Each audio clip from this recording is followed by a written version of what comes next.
Hi guys! Magbibideo. Magmumukbang tayo ng tago na candy.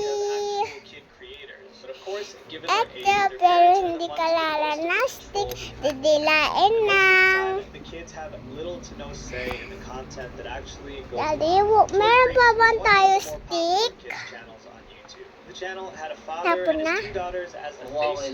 Rather than Okay. showcasing how a family can spend Kumuha quality ka time na. together, the content was actually Dilain made ko at the muna expense to. of his two daughters and their happiness. The girls were dressed younger than they actually are, exhibiting baby-like masarap. behavior even if they were already much older. Because the dad kept producing disturbing Ano? videos of his daughters, the channel got banned.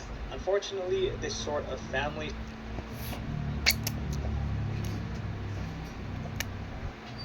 Ay, masarap.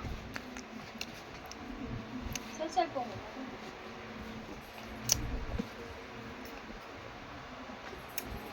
Wait lang.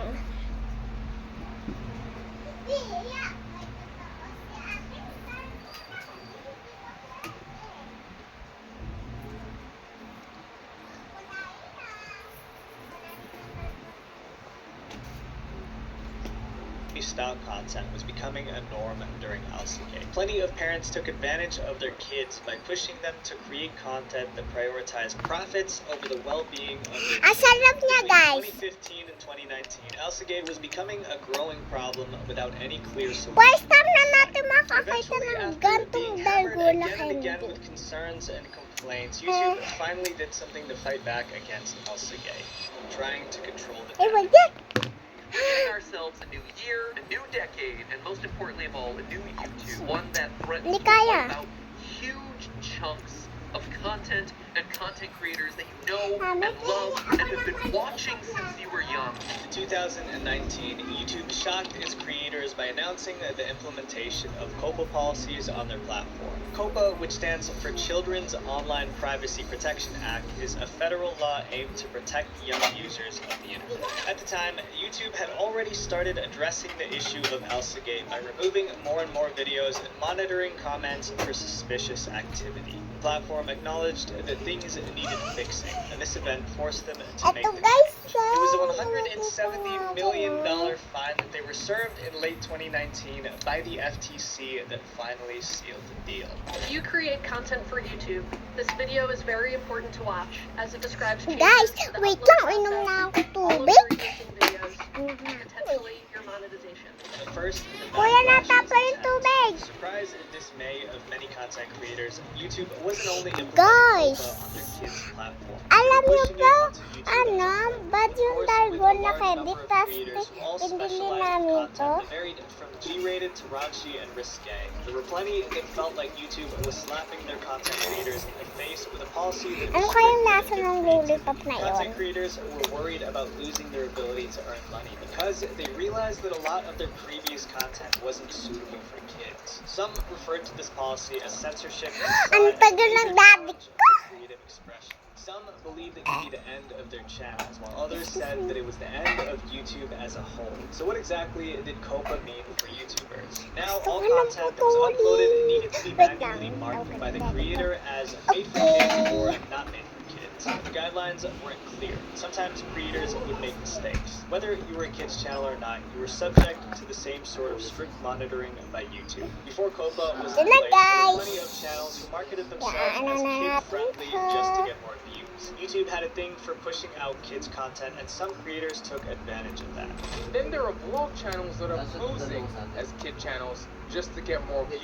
But since the platform was cracking down on falsely advertised kids content, they showed no mercy to anyone who mislabeled their content. Additionally, YouTube was implementing stricter policies to ensure child safety on its platform. This included issuing warnings for videos containing swearing and also demonetizing any vulgar content on the platform. The FTC even mentioned this. Not only can we sue Google Pakita and mo kay ate yung YouTube video. for compliance with COPPA, but also individual channel owners and content creators. Most content creators had a pessimistic Hindi view ko of pa siya YouTube's future matuto after eh. the announcement of the COPPA policy.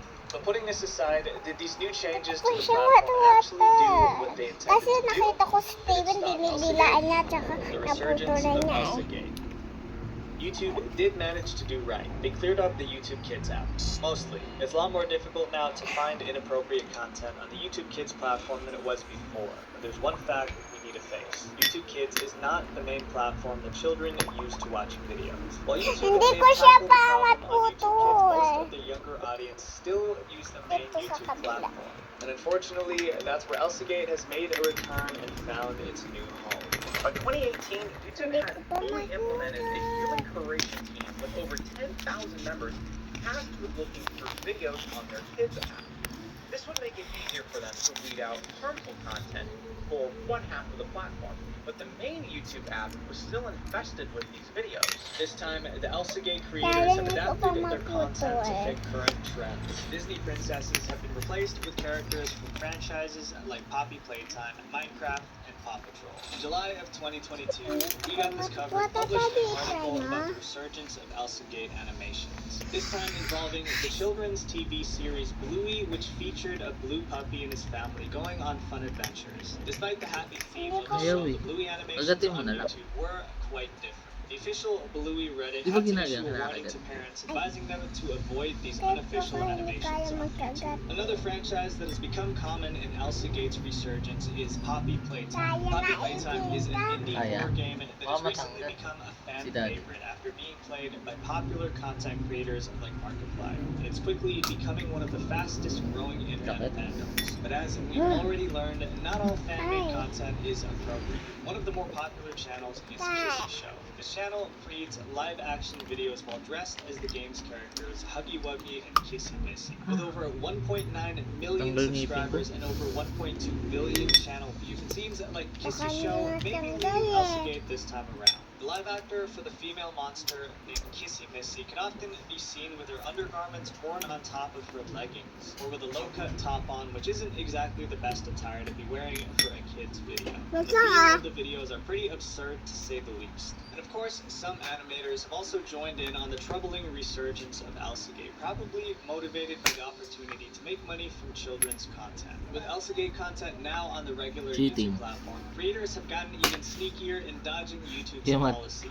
They'll Many go of na these channels cheating. put disclaimers on their videos or in the description stating that their content is not meant for young audiences. However, the way that they Yeah. title and market their videos, it seems like a tactic to Guys. get YouTube off their back. And with an ever-growing number of backup channels, they're able to keep making money even if it gets flagged or removed.